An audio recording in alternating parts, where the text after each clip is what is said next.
Esta es una serie que en lo personal yo siempre digo que aporta al arte. Y no solamente por la animación, no estoy hablando solamente de lo técnico, de los efectos especiales, la animación, a la adaptación del manga a lo animado, en este caso el anime. No, estoy hablando del corazón, estoy hablando de los valores que presenta esta serie, estoy hablando de cómo sabe mover estos sentimientos de perdón, estos sentimientos de tristeza, estos sentimientos de adrenalina, ¿no? De dejarte ahí siempre sentado, pegado allí al filo. Bueno, nada, esas son las experiencias que uno vive y siente mientras está viendo Kimetsu no Yaiba. Y para conmemorar que ya terminó su segunda temporada, esta segunda temporada que se enfocó en el arco del Distrito Rojo, el Distrito del Entretenimiento, pues vamos a hacer teníamos tiempo que no hacíamos un video sobre animación aquí en David Jones TV. Vamos a hacer un video de mis impresiones de la segunda temporada de Kimetsu no Yaiba, el arco del Distrito Rojo. Comencemos.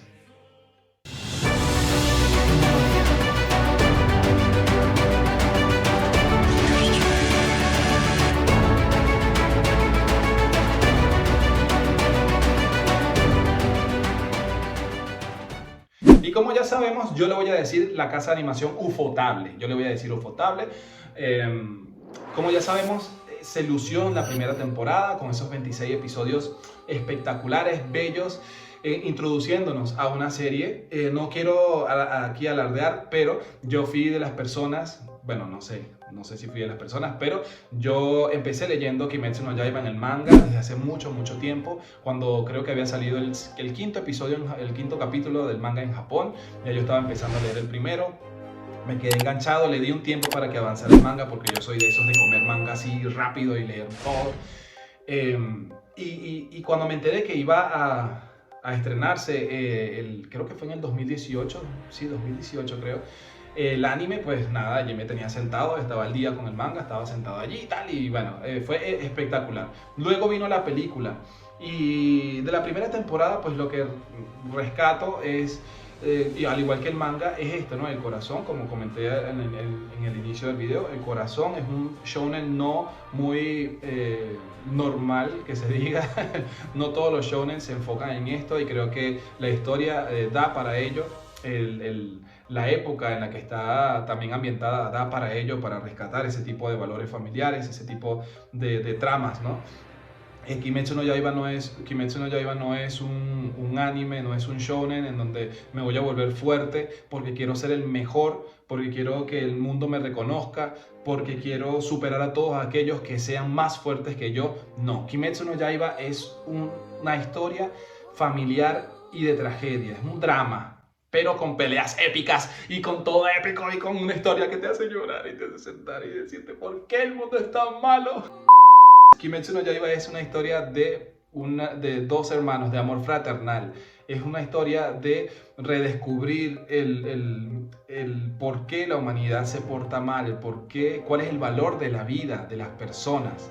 Y el cómo tú deberías de valorar tu vida y vivirla al máximo, para que si no llegases a tener una segunda oportunidad, pues no tengas ningún arrepentimiento cuando pases al mundo espiritual o a la otra vida o cuando te mueras, pues. Entonces, bueno, después sabiendo eso y que nos dejó bien en claro la primera temporada, nos vimos envueltos en esta amarga película, pero espectacular y épica, muy bien adaptada, de El Tren del Infinito, el arco del Tren del Infinito, en donde conocimos a Rengoku más a profundidad. Se presentan pues ya nos está presentando el autor o la autora, nos está presentando ya el nivel al que pueden llegar los humanos, o un nuevo horizonte para nuestros tres protagonistas, ¿no? Zenitsu, Inosuke y Tanjiro.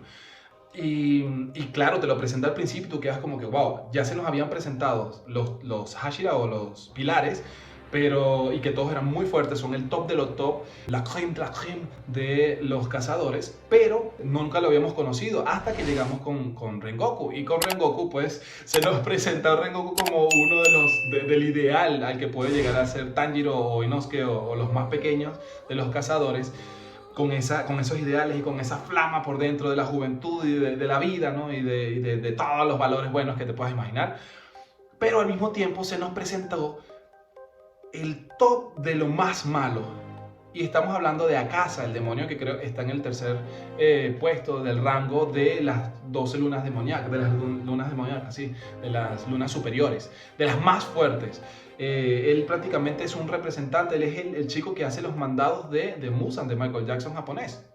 Entonces, se nos presentaba esa dualidad allí y de repente la película o la saga pasada nos muestra que en esta historia todo puede pasar, que aquí no te puedes enamorar ni te puedes agarrarle cariño a nadie, porque viene y estás viendo los ideales del bueno, de uno de los buenos, de los más buenos, que podría ser protagonista, por lo menos de la película, y es asesinado por ni siquiera el jefe de los malos, y te das cuenta que ellos son simples humanos allí, es decir, hasta ahora habías venido viendo al protagonista teniendo suerte o teniendo estas peleas con mucho esfuerzo y ganándolas por, bueno, los power-ups que hay que dar en los animes japoneses.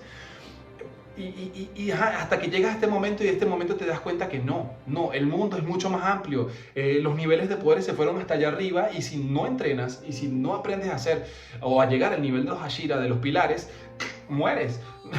Hay demonios que te pueden dar 3 patadas y ni siquiera te das cuenta, se mueven a la velocidad que de la luz.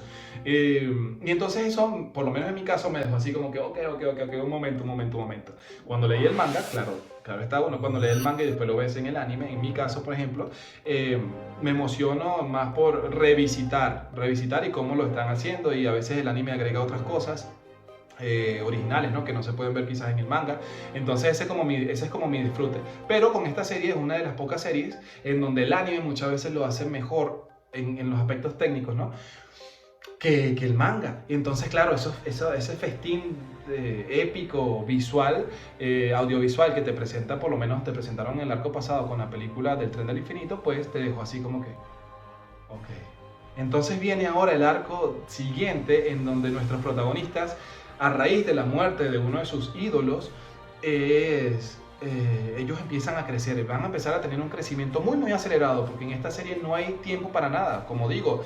A pesar, incluso si eres el más fuerte de los más fuertes, eso no te garantiza que vayas a ser victorioso en frente de una luna superior. Entonces vemos a nuestros protagonistas que tienen que tener este crecimiento rápido y lo tienen. Por ejemplo, Inosuke se le ve más considerado con la gente, sabes que él creció en la montaña, entonces no tiene como este sentido común que podría tener la gente, pero se le ve mucho más considerado con los más cercanos a él, ¿no? Incluso con las chicas estas que están en la villa, cada vez que ellos son heridos o donde están entrenando, se les ve mucho más considerado, más cercano, porque él se dio cuenta que tiene que dar lo mejor de sí para poder llegar incluso para poder, aunque sea, llegar a tocarle los pies a Rengoku. Y eso lo hace a él, pues, en esta saga, en este arco, durante la pelea con los demonios Daki y Gyutaro, se me había olvidado el nombre. Se ve, ¿no? Que él a veces se frustra porque él dice, tanto que he entrenado y todavía no puedo hacer tales cosas. Entonces eso lo motiva a él a ser mucho mejor, para poder no solamente ser el más fuerte y ser el rey de la montaña o de lo que él quiera hacer, sino también porque tiene ahora personas que le importan y que no las quiere perder como perdieron a Rengoku. Por ejemplo, en el caso de Zenitsu, vemos que él también está reforzando mucho más ese aspecto, ese sentimiento de justicia, lo está reforzando mucho más. Él también quedó bastante afectado con la muerte de Rengoku, y aquí se ve que él no solamente va a proteger a la gente por ser un amante de las chicas, no, sino que también él ve el sentido de la justicia de otra manera, en otro nivel, ¿no? Él ya vio ese ideal que puede ser Rengoku, y entonces se ve como él también da lo mejor de sí. Aunque bueno, como él es el alivio cómico de esta serie, pues sus escenas, por lo menos la escena cuando está tocando ese instrumento japonés, me maté de la risa, demasiado cómico. ¿Qué más? Bueno, y en la batalla final, Zenitsu es uno de los que más se luce, ¿no? Bueno, en realidad todos, pero es uno de los que se luce por eso mismo, de que a pesar de que él es muy asustadizo, de cobarde, él logra superar todo ese miedo por el hecho de que debemos ayudar al mundo matando a los demonios, o la única manera en que los seres humanos puedan salir, pues, del peligro de Musan es matando, pues, a los demonios, cazándolos. Y con Tanjiro, pues vemos Tanjiro es el que más, por supuesto, tiene desarrollo, porque es el protagonista principal, el líder de la trama, y Él sí quedó bastante afectado con esto de Rengoku, hizo un voto prácticamente con su hermano, con el hermano de Rengoku, y eso está bueno, que no se olviden la trama de que él está recolectando la sangre más cercana, la más pura de Muzan posible, para lograr curar a su hermana, con el trato que tiene con Tamayo. Entonces, bueno, básicamente a mi parecer, pues Tanjiro queda ya como el sustituto de Rengoku. No oficialmente, sino con los ideales y con esa inspiración que le dio. Luego se está descubriendo un poco más sobre esto de la respiración del fuego. Hay muchos misterios que están envolviendo alrededor de los cazadores y de Muzan también, porque se empiezan a ver algunos flashbacks, algunas escenas del pasado que están presentes en la sangre de Muzan y que los demonios más cercanos a él pueden verlo. Entonces, y tiene que ver mucho con Tanjiro y con sus zarcillos y todo eso, ¿no?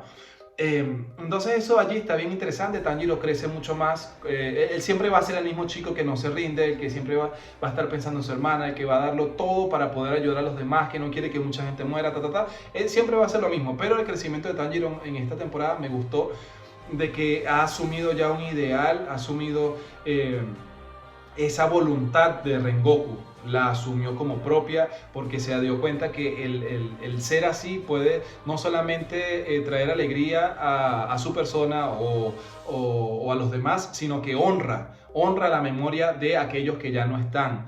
Por ejemplo, Rengoku y todas las personas que mueren alrededor de él. También vemos lo importante que es el personaje de Nezuko para la historia. Es un personaje que realmente es el centro de todo lo que está sucediendo, porque ella es el demonio, el más diferente, el demonio que hasta ahora se ha liberado del control de Muzan, que nadie sabe nada, del demonio en el cual Tamayo está tomando referencias para ver si se puede encontrar una cura. Entonces Nezuko es prácticamente ese punto de inflexión, ese camino diferente para lograr, pues, contrarrestar la amenaza que son los demonios. Y en esta saga pues vimos que también, a pesar de que ella no menciona ni una sola palabra todavía, se ve que ella es muy importante para lo que está sucediendo. Ella es todavía esa conexión con el mundo de los humanos, por decirlo así, que tiene la conciencia, pues, de ella misma, dentro de ella misma, la familia también de Tanjiro, que los ayuda desde el mundo espiritual. Y bueno, es bien interesante ver cómo Nezuko en esta saga casi sucumbe a su lado demoníaco, pero con ayuda y con ese elemento tan simple como puede ser quizás el canto de una madre, que para mí fue fenomenal. Me gustan muchísimo esos elementos tan sencillos que no se ven muy comúnmente en este tipo de obras, pues pueden hacer regresar. Es algo muy diferente, ¿no? No es el poder del amor de la pareja, de alguien que amas románticamente, o de el poder de la amistad de tus amigos, los nakamas, sino que es el amor de una madre o un simple recuerdo que te lleva a tu infancia, que te puede traer, por lo menos en el caso de Nezuko, como de ese lado oscuro, ¿no? Y es bien interesante porque Nezuko es una promesa. De ella se espera mucho para el futuro. Yo espero muchísimo de ella también en lo que del anime. Ya luego de haber leído el manga, pues mucho más todavía, y Nezuko trae cosas impresionantes para el futuro. Y con el desempeño que tuvo en esta saga, pues creo que seguirá siendo un gran personaje, que a pesar de que no diga ni una sola palabra, pues es muy muy importante para la obra, y en mi caso muy personal considero que es el corazón y la línea central de la historia. Lo que me gustó de eso, de los personajes, fue eso. También nos presentan, pues, a un personaje que se vuelve entrañable, se vuelve muy querido rápidamente, y es Tengen, el pilar del sonido. Tengen es un personaje entrañable, le agarras cariño muy, muy rápidamente, porque es, a pesar de que es estrambótico, así todo, como él dice, ¿no? Que genera mucho de qué hablar y que esto es muy vistoso. Te das cuenta que es muy humilde a la vez, y es lo opuesto, o bueno, él siente que es lo opuesto a personajes como Rengoku, que incluso él los considera personajes superiores a él. Y eso está muy interesante porque vemos otra faceta. La historia de trasfondo de Tengen también es muy interesante, como todos sus hermanos mueren, como él es el único que está con vida, y eso se conecta con esto que estoy diciendo de Tanjiro, que es tener esta voluntad de superarse cada día y de vivir la vida como si fuese el último día, por esto de que tienes que honrar. Es una manera de honrar a los que ya se han ido y los que estuvieron siempre contigo, ¿no? Las personas más cercanas. También esta relación con sus esposas, bien interesante por esto de la época, ¿no? Y del clan Shinobi y todo esto. Se meten estos elementos como de que tiene 3 esposas. Sin embargo, las esposas cada una hacen también algo importante para la trama, y eso ayuda también a la evolución del personaje de Tengen, que tiene un desenlace muy diferente a lo que sucedió con el pilar pasado. Y que abre la puerta también para lo que viene con los pilares que se nos van a presentar en el futuro. Entonces, siento que esta temporada, creo que esta temporada es muy, muy interesante, muy buena. Incluso desde el manga creo que es con los enemigos, quizás de los pasados más dolorosos, porque se trata de jóvenes. Por ejemplo, en el caso de Daki y Ume, que creo que se llama, el nombre humano es Ume, y su hermano Gyotaro. Creo que es de los pasados más tristes que hay, creo que es de los pasados que más te tocan, o por lo menos a los que tienen hermanos les toca bastante, porque uno pelea con sus hermanos de la nada y a veces son tonterías. Hay cosas de la temporada que quizás no se adaptaron, o explicaciones del manga que están en el manga presentes de ciertos acontecimientos que te lo explican muy bien en el manga, y que el anime te lo deja como en algunos casos para que tú lo interpretes, pero en otros casos no, se obvió totalmente. Y quizás para mí, como lector del manga, esos detalles hubiesen quizás quedado un poquito mejor para explicarnos un poco mejor algunas cosas. Porque el último episodio, por ejemplo, yo sabía que este flashback, este pasado de estos enemigos es un poco largo, pero sentí que el doble capítulo, que al final no fueron 2 capítulos, fue como media hora, 10 minutos más de lo que es un episodio normal, se enfocaron bastante, alargaron un poco, quizás más de lo debido, aunque todo quedó bien, ¿no? Pero quizás más de lo debido, quizás hubiesen organizado un poco mejor el último episodio, porque yo esperé un poco más de lo que viene de cara a la próxima temporada, que ya está confirmada. No se ha dicho fecha oficial, pero ya está confirmada. Entonces, bueno, esta no es una obra, no estoy diciendo que es una obra perfecta, pero estoy diciendo que es personalmente una obra que llega a ser legendaria, una obra maestra. Esta sí es una obra maestra en realidad, no como Shingeki no Kyojin. Esta sí es una obra maestra en el sentido de que te agrega corazón, te agrega valor, te agrega sentido, te da un propósito y una dirección, un punto de origen y un punto final de dónde empezar y hacia dónde ir. Entonces, claro, esto lo digo yo como alguien que ya ha leído totalmente el manga, pero en el proceso, en el camino hasta donde vamos hasta ahora, esta historia apenas está empezando y nos ha enseñado muchísimo. Por ejemplo, valores, no sé, como por ejemplo el perdón.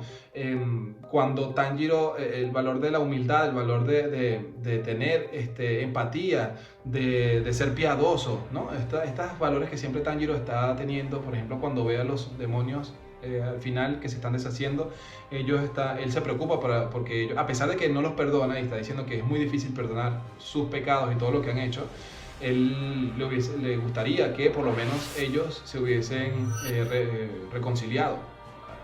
Y eso es lo que pasa, ¿no? Al final en el infierno y tal, se van los dos al infierno, no sé qué. Por eso mismo, porque Tanjiro tiene ese corazón de que él también quiere a su hermana, y dentro de esta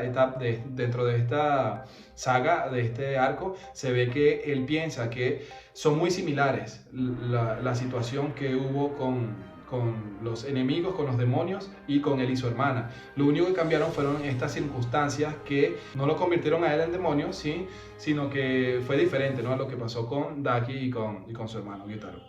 Entonces, bueno, nada, esta es una temporada que con las expectativas que yo tenía, que eran muy elevadas, pues me las reventó, porque las superó totalmente. Es una temporada con mucho corazón, se ve que le han puesto muchísimo. Ufotable, la casa animadora, le ha puesto de verdad muchísimo.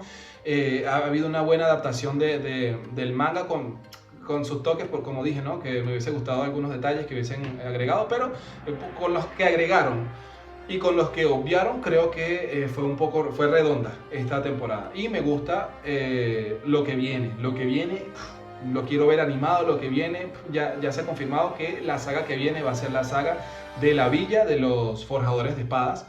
Esto va a estar muy interesante. Vamos a tener personajes nuevos, vamos a tener de protagonistas también a otros pilares, ahora sí nos van a mostrar qué es lo que es, cuál es la merma, cuál es el meollo del asunto y cómo se va a preparar la recta final para vencer a Michael Jackson, digo, a Musaki Utsuji. Quedó también como una historia que va a seguir, quedó como una historia como lo que es, una historia elevada, con valores y con un corazón elevado y no ha bajado de allí. Así que bueno, como adaptación de un manga a un anime estoy muy conforme y estoy muy satisfecho. Ya lo he hecho muchísimas veces, pero si has llegado hasta aquí, muchísimas gracias por escucharme, por llegar hasta aquí, hasta el final. Eso quiere decir que te está gustando y si te está gustando, por favor, dale un like, eso significa me gusta.